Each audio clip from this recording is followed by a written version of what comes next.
my name is Sajid Insan. Welcome to Tanis stand in Iaom, Dubai.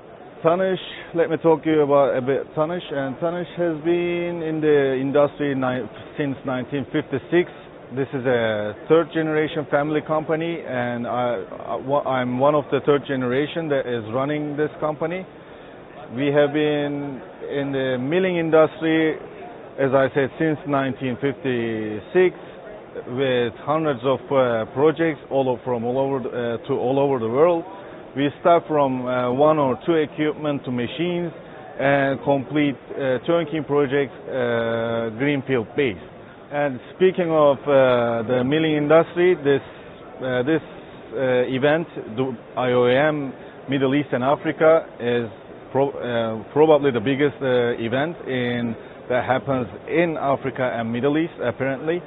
And we are happy to be here to make our brand awareness a bit more to this region, as we are doing to all over the world.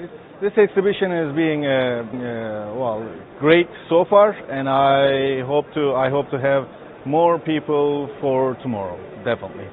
And we'll see you around. Thank you.